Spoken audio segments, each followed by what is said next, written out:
podcast Aneka.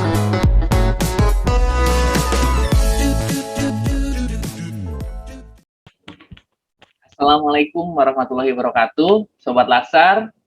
Kembali lagi ke podcast kita di podcast Aneka di episode yang pertama. Jadi di episode pertama ini kita akan membahas tentang gagasan atau ide dari ASN dalam rangka memahami nilai-nilai Aneka. Tetapi sebelum kita memulai bahasannya, terlebih dahulu saya memperkenalkan diri saya. Nama saya Ridho Agil dari Pemerintah Kota Bekasi. Di sini saya sebagai host dalam memimpin jalannya podcast ini. Dan tentunya saya tidak sendirian, saya sudah bersama dua rekan saya yang sangat super ya.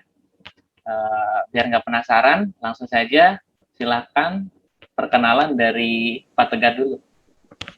Ya, halo. Assalamualaikum warahmatullahi wabarakatuh. Saya Tegar Udalo Caksono dari instansi Dinas Pendidikan Kota Bekasi.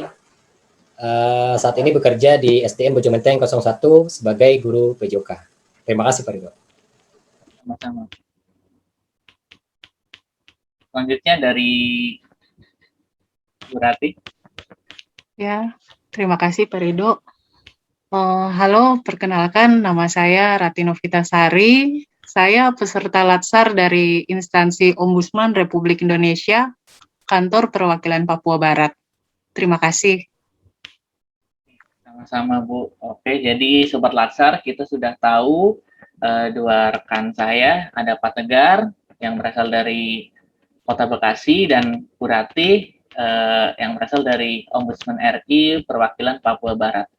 Nah, dari kedua rekan saya yang tentunya memiliki background instansi yang berbeda, tentunya nanti akan memberikan informasi yang sangat bermanfaat ya untuk para Sobat Latsar. Jadi tadi sudah saya sampaikan, tema podcast kali ini adalah gagasan atau ide ASN dalam rangka memahami nilai-nilai Aneka. Nah, sebenarnya apa sih nilai-nilai Aneka itu? Tentunya sebagai ASN kita harus tahu ya.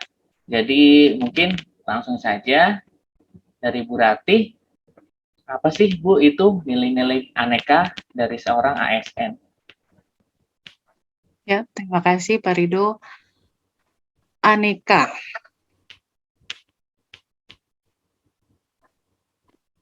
Aneka itu singkatan dari akuntabilitas, nasionalisme, etika publik, komitmen mutu, dan anti korupsi. Nah, akuntabilitas sendiri yaitu kewajiban pertanggungjawaban yang harus dicapai. Sedangkan nasionalisme adalah pemahaman mengenai nilai-nilai kebangsaan. Kemudian etika publik tentang standar atau norma yang menentukan baik atau buruk, benar atau salah, tindakan dan keputusan yang mengarah ke komitmen mutu, yaitu standar penjamin mutu pada setiap organisasi. Dan anti korupsi adalah tindakan yang menjauhi perilaku dan perbuatan buruk yang melanggar hukum dan merugikan negara. Itu pengertian dari Aneka, Pak. Terima kasih, Pak Ridho. Terima kasih Bu Rati. Jadi Sobat Latsar, kita sudah tahu ya ternyata Aneka itu adalah penjabaran dari 5 nilai-nilai dasar seorang ASN.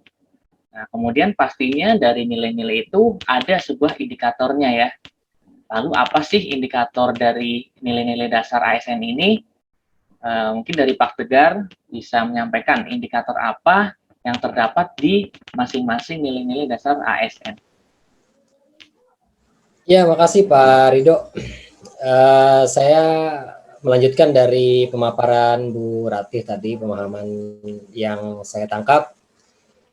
Di setiap nilai-nilai dasar Aneka itu ada nilai-nilai dasar, ada indikator nilai dasar dari masing-masing nilai dasar Aneka itu. Yang pertama akuntabilitas, yaitu ada indikatornya ada kepemimpinan, Ada transparansi yang tujuannya mendorong komunikasi dan kerjasama, meningkatkan akuntabilitas dalam keputusan-keputusan, dan meningkatkan kepercayaan dan keyakinan pada pimpinan. Ada integritas, antara ucapan dan perbuatan itu sama, ada tanggung jawab di sana, keadilan, kepercayaan, keseimbangan, dan lain-lain. Nilai dasar yang kedua, nasionalisme, itu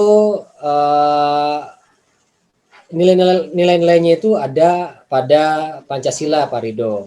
Jadi dari sila pertama, ketuhanan yang Maha Esa, nilai ini mengandung arti pengakuan dan keyakinan bangsa terhadap keberadaan Tuhan sebagai pencipta alam semesta. Sila yang kedua, kemanusiaan yang adil dan beradab. Nilai ini mengandung arti adanya kesadaran sikap dan perilaku sesuai dengan norma dalam hidup bersama di atas hati nurani dengan memperlakukan segala sesuatu sebagaimana mestinya. Yang sila ketiga, Persatuan Indonesia. Nah, sila ini mengandung nilai bahwa makna usaha bersatu dalam kebulatan rakyat untuk membina rasa nasionalisme dalam negara kesatuan Republik Indonesia itu sendiri. Sila keempat, yaitu kerakyatan dipimpin oleh hikmat, kebijaksanaan dalam permusyawaratan perwakilan. Nah, sila ini mengandung makna pemerintahan dari rakyat, oleh rakyat, dan untuk rakyat. Sila kelima, keadilan sosial bagi seluruh rakyat Indonesia. Sila ini pun mengandung makna sebagai dasar tujuan, yaitu tercapainya masyarakat Indonesia yang adil dan makmur. Nilai dasar yang ketiga yaitu etika publik. Dalam nilai dasar etika publik ini sendiri, nilai-nilai dasarnya itu semuanya tercantum dalam Undang-Undang Dasar 1945, Pak Rido. Oke. Antara lainnya ada contohnya adalah memegang teguh nilai-nilai dalam ideologi negara Pancasila.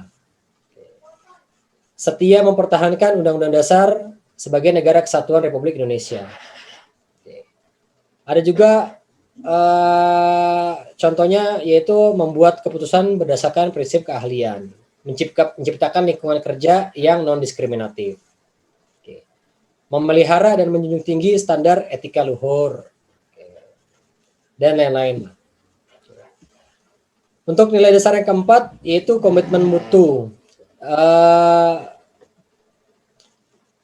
Standar penjaminan mutu pada setiap organisasi itu tentu tidak akan sama. Oke. Tapi yang harus kita tahu ada beberapa nilai yang terkandung dalam komitmen mutu itu sendiri. Yang pertama itu adalah efektivitas atau tepat sasaran, yaitu tingkat ketercapaian target yang telah direncanakan baik menyangkut jumlah maupun mutu hasil kerja. Efisiensi atau tepat guna, yaitu tingkat ketepatan penerapan penggunaan sumber daya dan bagaimana pekerjaan sehingga pemborosan sumber daya tidak terjadi alokasi, penyimpangan prosedur, dan lain-lain. Ada juga inovatif, yaitu perubahan yang diciptakan untuk mencapai keadaan yang lebih baik di masa yang akan datang. Dan nilai dasar yang terakhir yaitu anti korupsi. Jadi dalam nilai dasar anti korupsi ini, kalau kita identifikasi ada 9 nilai, Pak Rido, di dalamnya. Yang pertama itu ada kejujuran, ya. Jadi kejujuran adalah sebuah tindakan maupun ucapan yang lurus, tidak bohong dan tidak curang. Yang kedua ada kepedulian. Peduli itu mengindahkan dan memperhatikan. Ada yang ketiga itu kemandirian. Artinya dia dapat berdiri di atas kakinya sendiri, tidak banyak bergantung pada orang lain dalam berbagai hal. Yang keempat ada kedisiplinan. Yang kelima ada tanggung jawab.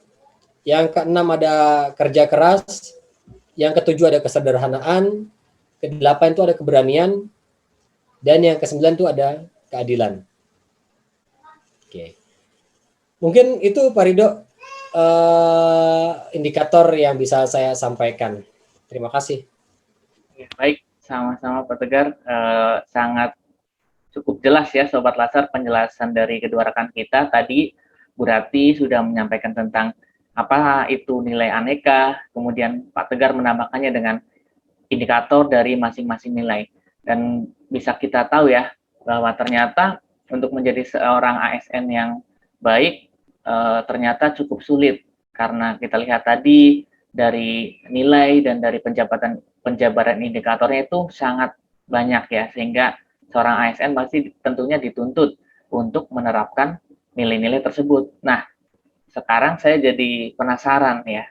Jadi untuk Pak Tegar dan Bu Ratih, dari nilai-nilai aneka tersebut sudah ada atau belum yang sudah diterapkan baik oleh Pak Tegar maupun Bu Ratih selama bekerja di instansinya masing-masing. Mungkin saya ingin dengar dari Pak Tegar dulu. Ya, makasih Pak Ridho. Luar biasa ya. Ya, jadi sebelum itu saya ingin menyampaikan ini Pak Ridho, terkait COVID-19 ini. Saya sebagai guru, semenjak saya dilantik dikasih SK sebagai ASN itu, belum pernah bertemu dengan siswa atau kita dalam pembelajaran daring. Mungkin Pak Ridho sama ya Pak Ridho ya? Iya, betul Pak. Saya juga mengalami hal yang sama. Jadi kalau kebetulan sih saya pernah bertemu ya Pak, karena di SMP pernah ada pembelajaran tatap muka terbatas. Tapi itu pun juga menurut saya kurang efektif ya Pak, karena waktunya sedikit dan kita harus benar-benar jaga prokes, malah fokusnya jadi terbagi Pak antara mau sekolah apa mau jaga prokes. Kalau menurut saya sih seperti itu. Ya, itu sama Pak Ridho yang saya rasakan juga. Kalau SMP itu mungkin lebih fleksibel anak-anaknya. Kalau SD itu nggak bisa seperti itu. Dan cara kita memberikan pembelajaran juga agak sulit untuk anak SD. Oke, baik. Untuk bentuk penerapan yang saya lakukan itu nggak semuanya itu sudah terlaksana Pak Ridho di sini. Jadi ada yang sudah, ada juga yang akan dilaksanakan. Ya, yang itu dari nilai-nilai dasar akuntabilitas itu sendiri. Bentuk penerapan yang sudah dan akan saya lakukan itu adalah yang pertama, melakukan penerapan pembelajaran sesuai dengan pedoman penelitian. Oke. Yang kedua, mampu mempertanggungjawabkan keilmuan yang saya ampu. Dan yang ketiga itu melakukan koreksi hasil ujian secara cermat dan teliti. Oke. Yang kedua, nilai-nilai dasar dari nasionalisme yang sudah dan akan saya lakukan di dalam sekolah. Itu yang pertama adalah taat menjalankan perintah Tuhan Yang Maha Esa. Yang kedua, tidak melakukan diskriminasi terhadap siswa. Ya, karena pada dasarnya manusia mempunyai kecerdasan yang berbeda-beda. Yang ketiga, menerapkan mode pembelajaran yang dapat mengakomodir kondisi siswa. Yang keempat itu memberikan hak siswa dengan apa yang sudah diusahakan oleh siswa itu sendiri. Dan yang kelima itu memajukan kualitas pendidikan sekolah. Dengan cara bekerja sama dengan stakeholder dan senantiasa melaksanakan koordinasi. Nilai dasar yang ketiga, etika publik. Bentuk penerapannya adalah memperlakukan siswa sebagai partner dalam belajar. Yang kedua, membangun komunikasi yang baik dengan siswa, orang tua murid, dan masyarakat. Dan yang ketiga itu melakukan presensi secara berkelanjutan. Nah, mengingat presensi ini di masa pandemi ini sulit dilakukan nih Pak Ridho nih. Jadi apalagi untuk anak SD yang keterbatasannya sampai kepada yang paling utama itu adalah akses internetnya. Oke. Itu sulit dilakukan. Yang selanjutnya nilai dasar yang keempat, komitmen mutu. Bentuk penerapan yang sudah dan akan saya lakukan itu yang pertama senantiasa melakukan refleksi atau evaluasi pembelajaran. Yang kedua, berinovasi dalam pembelajaran guna meningkatkan kualitas pembelajaran. Yang ketiga, melakukan penilaian sesuai dengan standar penilaian. Dan nilai-nilai dasar yang terakhir yaitu anti korupsi, bentuk penerapan yang sudah dan akan saya lakukan itu adalah yang pertama, datang dan pulang tepat pada waktunya. Yang kedua, melakukan penilaian secara transparan dan akuntabel atau dapat dipertanggungjawabkan. Dan yang terakhir, tidak memungut biaya atas apapun pekerjaannya. Mungkin itu dari saya, dari pendidikan, dari guru Pak Ridho. Terima kasih. Ya, baik. Terima kasih Pak Tegar. Cukup menarik ya. Banyak sekali nilai-nilai yang sudah dilakukan atau tadi Pak Tegar bilang yang nantinya juga akan dilakukan di tempat Pak Tegar bekerja. Nah, sekali ini selanjutnya saya juga ingin mendengar dari Bu Rati di Ombudsman bagaimana sih penerapan dari nilai-nilai aneka yang sudah Bu Rati terapkan. Ya, terima kasih Pak Rido. Sejak menjadi CPNS di Ombudsman, nilai-nilai dasar yang sudah saya terapkan, yang pertama itu akuntabilitas. Penerapannya itu melakukan absen pagi dan sore tepat waktu, dan itu merupakan kewajiban juga ya sih. Kemudian patuh setiap aturan yang berlaku di instansi. Yang ketiga, membuat laporan EKIN atau e-kinerja sebagai bentuk pertanggungjawaban kerja harian saya. Kemudian nasionalisme yang sudah saya terapkan, yaitu membantu rekan kerja tanpa membeda-bedakannya. Kemudian tidak diskriminasi kepada tiap pelapor yang datang ke kantor kami.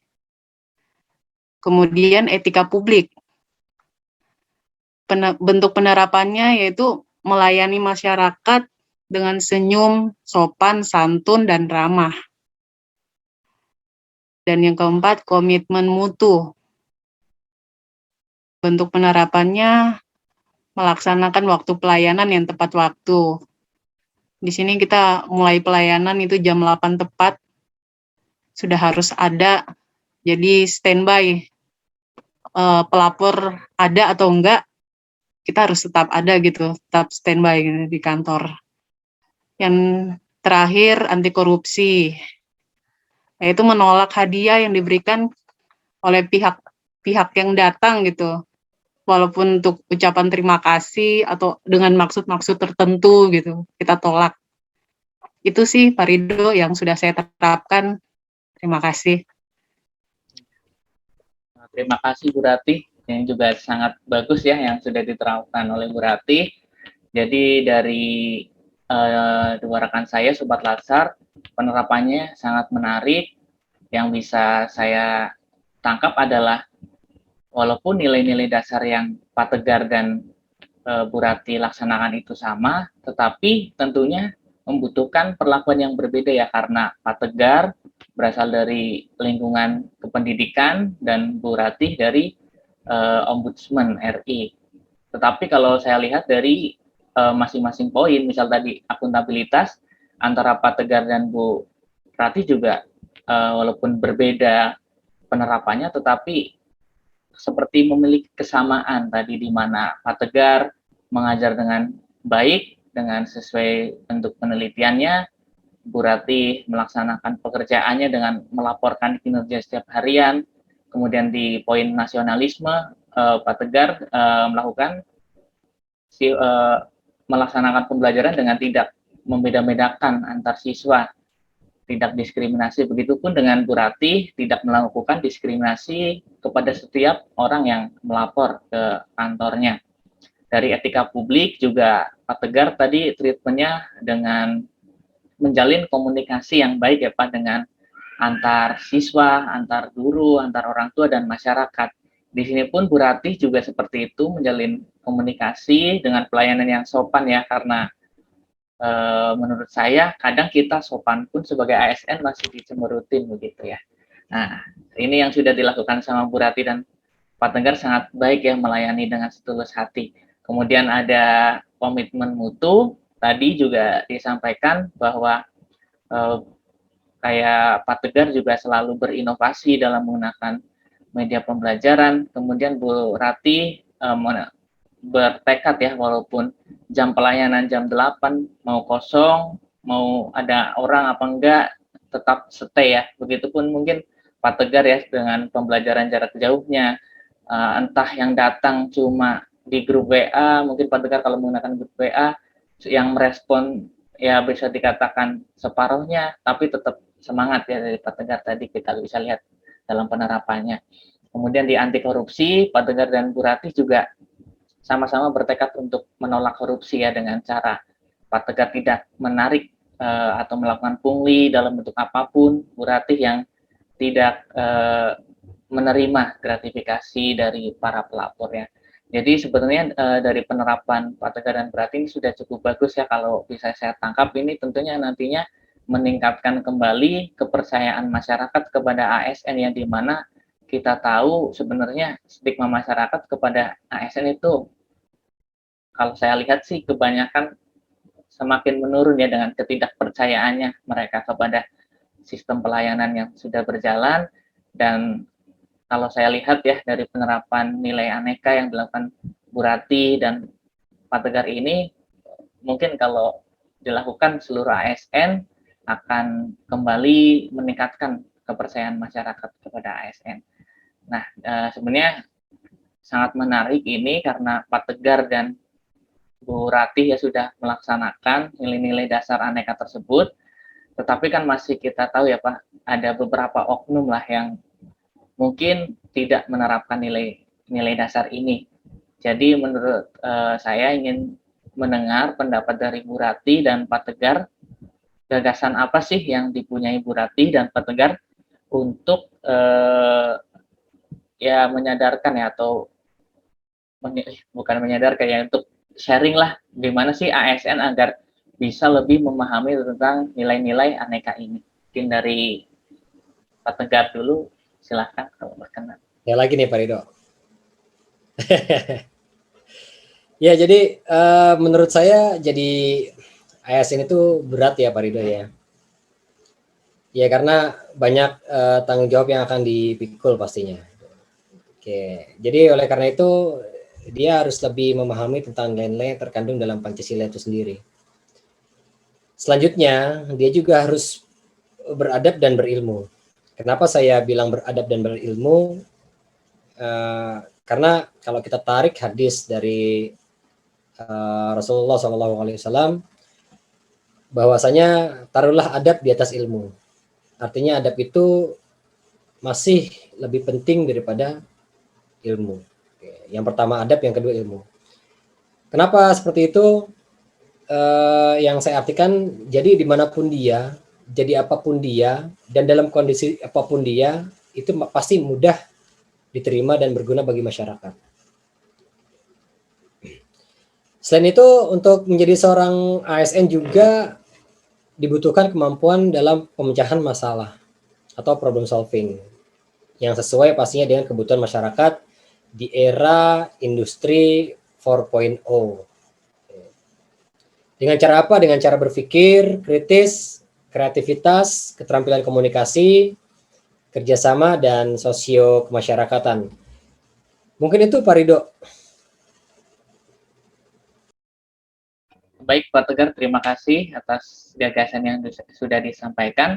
Mungkin dari Bu Ratih akan menambahkan tentang bagaimana gagasan. Ya, terima kasih Pak Rido. Saya tambahkan sedikit saja. Nilai-nilai aneka ini harus kita pahami, kita tanamkan, dan harus menjadi landasan yang kokoh, kuat. Bukan hanya sekedar konteks, tapi benar-benar kita terapkan dalam kehidupan sehari-hari kita. Jadi perilaku menyimpang itu bisa kita atasi. Seperti itu sih Pak Rido, menurut saya. Terima kasih. Baik, terima kasih Bu Ratih dan Pak Tegar atas gagasan yang sudah diberikan ya. Jadi ini sebuah gagasan dari Pak Tegar dan Bu Ratih yang diberikan bagaimana untuk agar ASN lebih memahami tentang nilai-nilai dari aneka itu. Jadi tadi dari Pak Tegar adalah yang pertama tentunya dengan memahami Pancasila ya Pak. Di mana Pancasila kita tahu sendiri untuk proses perumusannya pun sangat panjang dan itu menjadi jati diri bangsa ya. Dengan kita memahami Pancasila tentunya kita nantinya akan memahamilah tentang nilai-nilai aneka itu. Kemudian yang kedua adalah harus berilmu dan beradab ya, karena ini juga penting, kita harus mempunyai ilmu dan harus mempunyai adab. Dan kaitannya juga dengan gagasan yang disampaikan Bu Rati tadi adalah harus memperkuat fondasinya dulu, di mana kita mau memahami kalau kita nggak kuat fondasinya, seperti itu. Kemudian dari Bu Rati juga nilai aneka ini ya harus kita lakukan setiap hari. Maksudnya jangan cuma waktu kita bekerja saja kita terapkan. Mungkin kita harus ibaratnya ditaruhlah di hati yang terdalam bahwa kita harus selalu melaksanakan nilai aneka ini di kehidupan kita sehari-hari.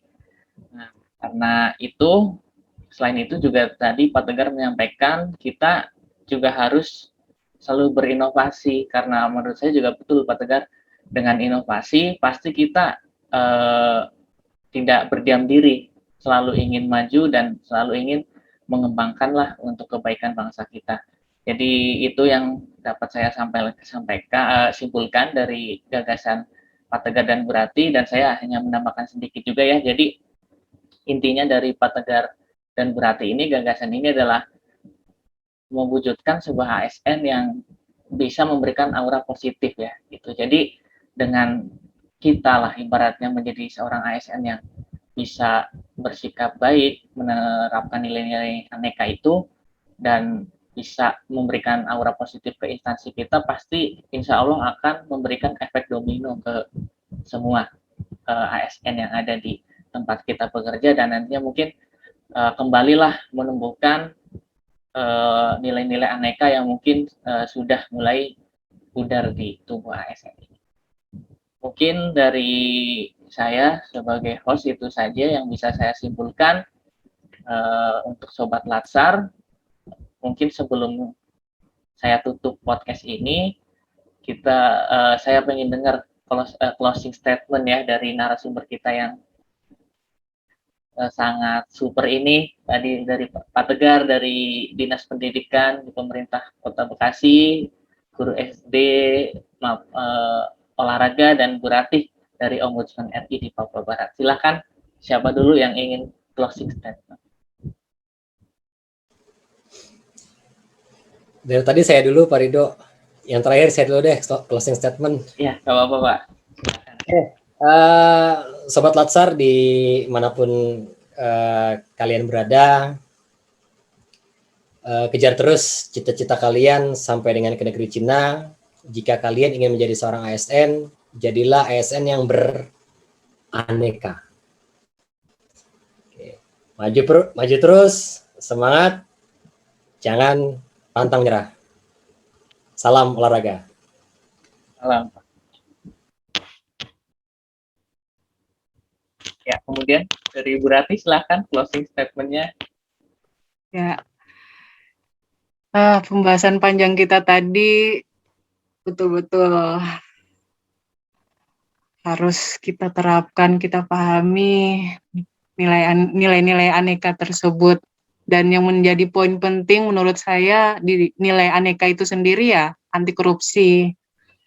Saya punya kata pepatah yang cocok buat anti korupsi. Ini kata pepatahnya seperti ini. Tidak cerdas dapat diperbaiki dengan belajar. Tidak cakap dapat diperbaiki dengan latihan. Tetapi tidak jujur sulit untuk diperbaiki. Begitu saja sih Pak Rido, terima kasih. Terima kasih Bu, sangat mengena ya di hati tadi closing statement-nya dari Pak Tegar dan Bu Rati. Dari saya mungkin closing statement-nya hanya jika kita menjadi ASN ya, ingatlah kita hanya seorang makhluk kecil yang berfungsi sebagai pelayan masyarakat. Jadi kita jangan sampai memiliki keinginan untuk dilayani, tetapi kita harus melayani dengan menjalankan nilai-nilai Aneka tersebut. Terima kasih Sobat Latsar sudah mendengarkan podcast kali ini. Saya tutup, semoga bermanfaat informasi yang disampaikan rekan saya dari Pak Tegar dan Bu Rati, dan semoga kita selalu diberi kesehatan oleh Allah SWT. Terima kasih. Wassalamualaikum warahmatullahi wabarakatuh.